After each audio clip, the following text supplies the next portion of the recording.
Well, hello. It's the end of April of 2022, and this is the first garden tour of the year, and let's have a look at what's growing.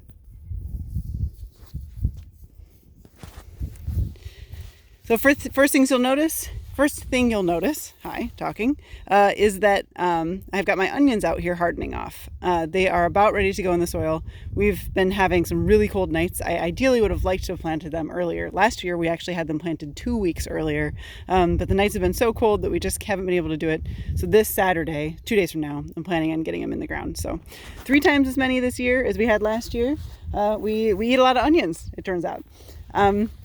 You'll see some little open spaces in the mulch. I do a deep mulch method to keep the weeds down, and the little spaces are where I've started to plant a few things. So this is my greens bed on the edge of this bed, and there'll be lettuce, spinach, and eventually baby greens over here. The baby greens are actually starting to show the first planting. You can kind of see these are little baby greens, these little ones here, all coming up. That's actually a baby thistle. Get that out of there. So you may notice that there's a whole heck of a lot more hoop tunnels in the garden this year than there was last year. I added 2. The one that sort of through this one you see here on the other side was here last year, and I added the one in the middle, and then this one here. The goal is all the things that I need to trellis. I'm going to try to grow up these 3 hoop tunnels, and then I'll never have to move another trellis in the spring again. So I'll do my peas, my tomatoes, my cucumbers, and my beans all on these, and I'll just rotate them each year, so they shouldn't be in the same bed 1 year after another, and they'll be supported. So that's the plan. And speaking of, I have over here my peas, and they're just starting to come up. It actually took them 2 full weeks to break ground because the nights have been so dang cold. But they're all coming up here along the foot of this trellis, and eventually they should, if everything goes well, just span right up. This year I'm doing shelling peas as well as sweet snap peas, which will be my first time really doing that in earnest. So I'm hoping that goes well.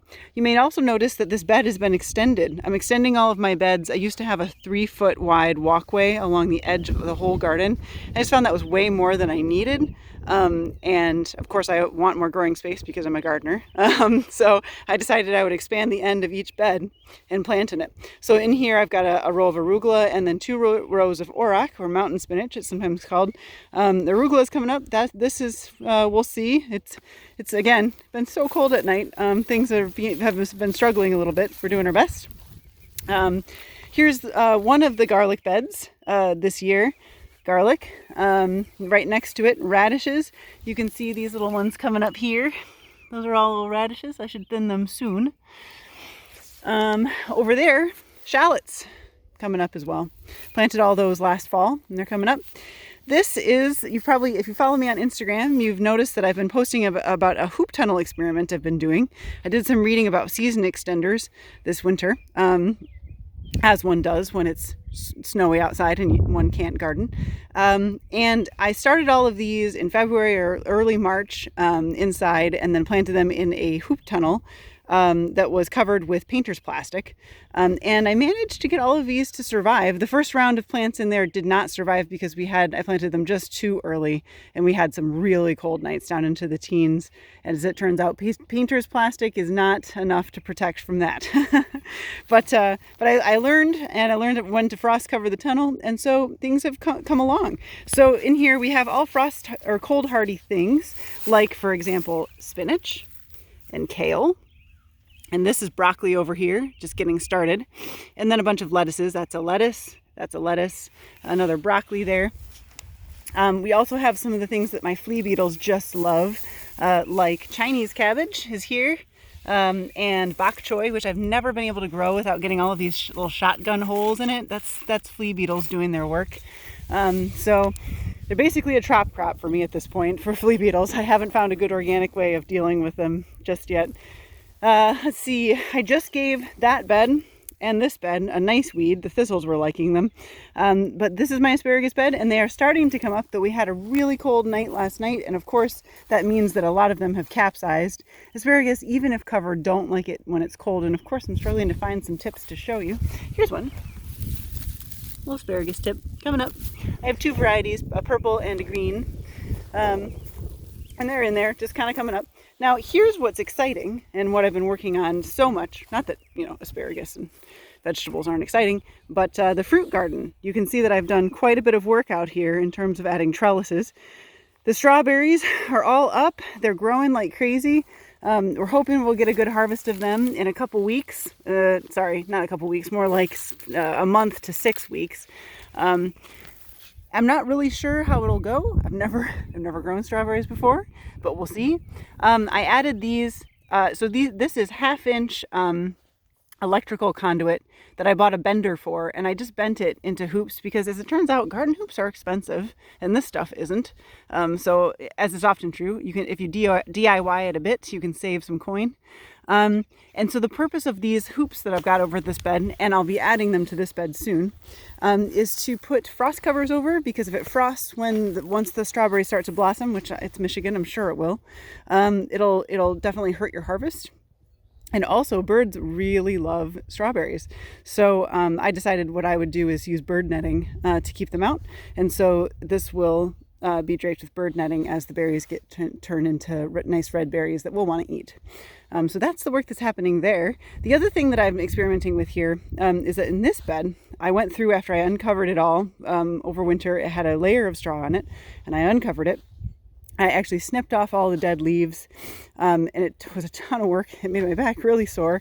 And then I did some more reading online, and I found that a lot of people don't bother doing that. They just uncover them, and then they don't worry about the dead leaves or any of that stuff. They just leave them and then let them fruit, and then mow the whole thing once it's done fruiting, to just get rid of all the dead overgrowth and sort of clean it out. So I'm trying that with this bed. We'll see. Now this is early glow, so it should fruit sooner, and this is jewel strawberry, so it should fruit a little later. We'll see. Cross your fingers for us. We like strawberries. Raspberries, they're doing okay. They've started to leaf out despite all the cold nights, and also to send out little growers basically all over the place. You can see little raspberry plants coming up everywhere. I put up this trellis based on some things I saw online. We'll see how it goes. Of course, natural twine tends to stretch, and it already is, so I'm not sure how good of a job it'll do or not. So I'm just sort of experimenting, playing around with this one. We shall see. And then finally, the thing I just worked on today, I took a mental health day from work to work on this, is my grapes. So long story short, I went through a few iterations of different types of trellises here, trying to land on what I would like to do. And I think I've hit upon something I really quite like. So these are being grown in a double cordon setup, where I have a single wire that they'll grow up to, set at like about 3 feet, and then another one set at about 5 feet high. This one's made of wood, obviously. And eventually what will happen is these grape plants will grow up, and they'll send out arms along each one. So there'll be 4 arms, another trunk here, and then arms, and then all of those will sort of cascade down with fruit. It's hard to imagine how heavy grapes get, from what I've heard and sort of seen in terms of the wild grapes that grow around here, when they're this small, but they really do get to be enormous and heavy. And so I was trying to build a trellising structure that would support that if they get there one day. So I just finished these today, just tied the grapes up to them today. Ideally, this one I tied 2 branches up just as an insurance policy. Really, I should only have 1 main branch or trunk, so I'll probably trim one of these eventually, but I just, in case with the cold, I don't know, I got nervous. So yeah, I can maybe talk in a different video more about the construction techniques used here. I ended up using she says, and then continues to talk about the construction in this video. I used a turnbuckle here to tighten the wire. I actually used, you can see the leftover hole here. I tried using the I'm forgetting, the anchor vise method that a lot of people online recommend, where there's like an anchor vise you put in here, and then you pull the cord through, and it doesn't let it's one way, so it doesn't let the cord come back out, or the wire come back out, so you just pull it taut and it stays. It did not work for me. I pulled it taut and was definitely able to pull it down back through, so the wire was all wobbly and shitty. So I decided, screw it, I'm going to go with the more classic turnbuckle method and just try my hand at tying wire, which I'm, not as good at as the YouTubers from Australia who do this all day with their sheep fencing where I was watching, but I think it'll hold and be okay. And hopefully these will be growing like crazy and full of leaves really soon here. They're just waiting, like all of us, for the nights to stop being so dang cold. There's not much else. I know I like to ramble, but I think we actually are wrapping up here.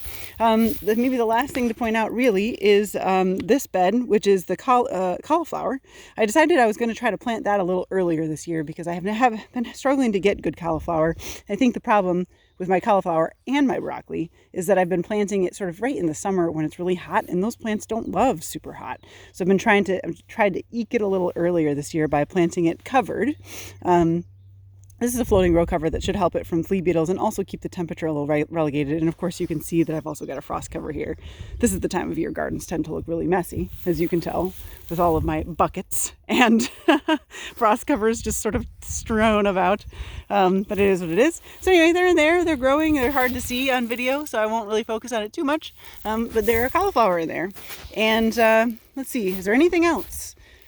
These are more garlic. This is sort of the primary garlic bed. They're doing really nice. I'm happy. I was able to plant all my garlic this year with garlic I had grown previous years. So it's a full circle now. I don't have to buy any more garlic, hopefully, forever. Here's some parsley, overwintered. Parsley loves cold. Doing just fine. And I think that's about it. Some overwintered spinach there, you can see. And just the last little bit of garlic. So there you have it. Not too much happening other than trellises these days, but hopefully soon more to come. Thanks for watching.